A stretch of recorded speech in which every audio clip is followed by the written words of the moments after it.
Oh yeah, berada Ensista. Apa kabarnya nih?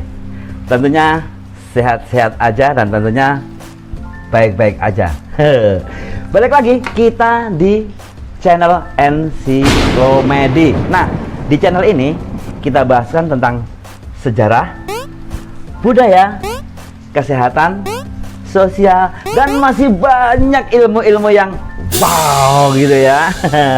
Tapi kalau ngomongin bow yang kayak apa, nggak bow banget sih bownya, karena sebenarnya ilmu itu semuanya udah ada, ilmu itu semuanya sudah tercatat ya, semuanya tinggal bacain aja. Tapi kadang-kadang kita lupa. Nah, kesempatan di Ensiklomedi ini kita bahaskan ilmu-ilmu yang sekiranya Anda lupa.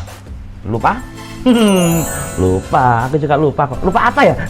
Tapi kalau ngomongin tentang lupa, hari ini aku mau bahasin tentang bermacam-macam air, atau kita bahasan singkatnya adalah air. Air. Nah, kalau ngomongin air, banyak loh air. Ada air hujan, air laut, air tawar. Itu untuk mimi.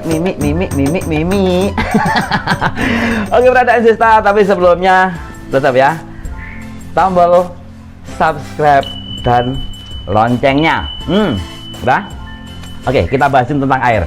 Jadi kalau ngomongin air, kemarin banyak sih, inilah waktu teman-teman konser sebelum pandemi kan ada konser banyak nih. Banyak yang bilang, aku waktu itu ikutan juga air gitu. Terus disemprot sama air love you. Bukan air aja ya.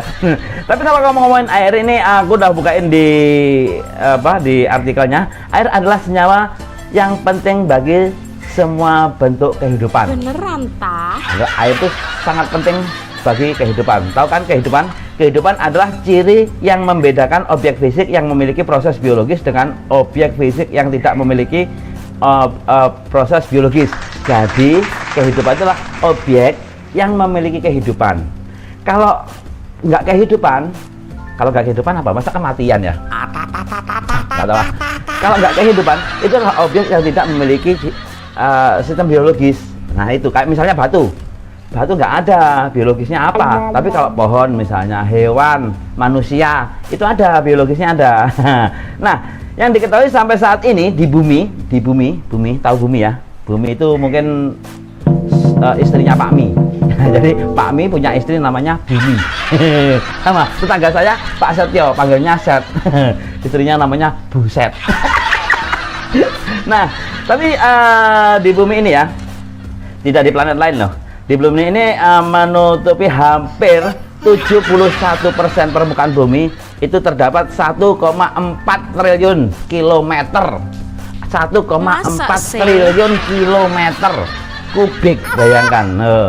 Ini tersedia di bumi. Jadi air itu wakeh banget, hampir 70%-nya. 71% malahan. Tambah satu lagi. Nah, di rumus kimianya adalah air itu adalah H2O. Itu rumus kimia. Jangan tanyain kimia itu apa. Yang setiap molekulnya mengandung satu oksigen. Jadi setiap airnya, setiap molekulnya itu mengandung oksigen gitu. Dan 2 atom hidrogen. Atom hidrogen, tahu atom hidrogen ya?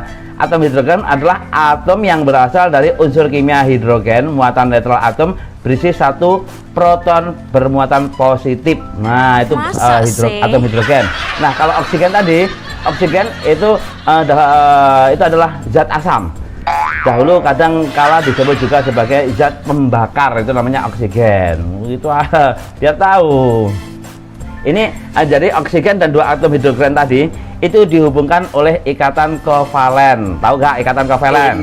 Nah, kasih tahu juga, ikatan kovalen adalah sejenis ikatan kimia yang memiliki karakteristik serupa pasangan elektron yang saling berbagi. Nah, itu namanya ikatan kovalen. Beneran tah? Ya. Jadi air itu ternyata gini loh. Kalau kita ngomongin air, hidup kita nggak mungkin nggak tanpa air, ya kan? Di dunia ini, di bumi ini, air itu sudah laut ini dulu ada pelajaran SD kalau nggak salah. Jadi kayak di Indonesia itu diapit oleh 2 benua. dan dua-duanya sama-sama luas gitu ya. Dua samudra maksudnya. Samudra itu air, jangan salah, itu termasuk air laut, samudra, ya kan. Nah kemudian kalau ngomongin air lagi, ini air di dalam kehidupan kita itu untuk apa sih? Dari sudut pandang biologi, air memiliki sifat-sifat yang penting untuk adanya kehidupan. Air dapat memunculkan reaksi, Ngapain? dapat membuat senyawa organik dan melakukan replikasi. Tahu kan replikasi? Replikasi DNA adalah pengadaan rantai ganda DNA pada sel replikasi. Kan?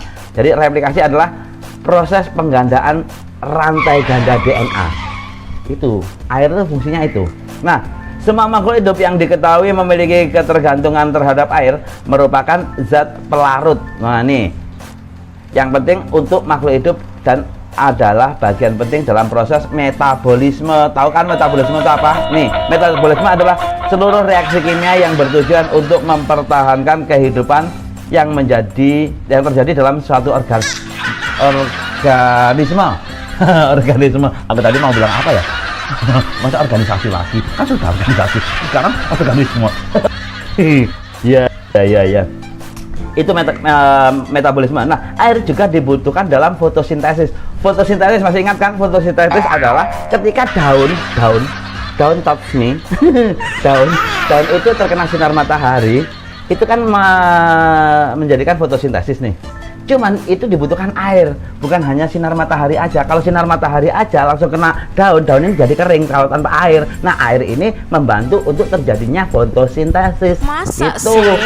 Nah, mengubah yang dijadikan ini loh, yang dijadikan oksigen itu loh. Seingat kan yang dijadikan oksigen itu apa? Dulu pelajaran biologi kelas 4 lah, 4 SD itu. Nah, kemudian ada makhluk-makhluk air nih. Oh, iya, makhluk air. Makhluk air perairan di bumi dipenuhi dengan berbagai macam kehidupan. Semua makhluk hidup pertama di bumi ini berasal dari perairan. Masa Jadi sih? semua makhluk hidup yang pertama kali itu didasari dari perairan. Nah, ini dari zaman dulu peradaban Mesir kuno ya. Ini tergantung pada Sungai Nil. Jadi kehidupan awal-awal itu zaman Mesir kuno itu tergantung pada Sungai Nil. Mungkin Sungai Nil ini yang banyak kuda Nilnya mungkin ya. Bukan, namanya sama-sama Nil. Neil Armstrong itu mungkin. Neil Armstrong juga namanya kan kayak Nil, ada Nilnya, yang penting ada Nilnya. Nah, pusat-pusat manusia yang terbesar seperti Rotterdam, London, Montreal, Paris, New York City, Shanghai, Tokyo, Chicago, Hong Kong. Ini mendapatkan kejayaannya ya dekat-dekat dengan aliran sungai yang gede. Nah, di situ. Jadi semua itu aksesnya itu melalui perairan.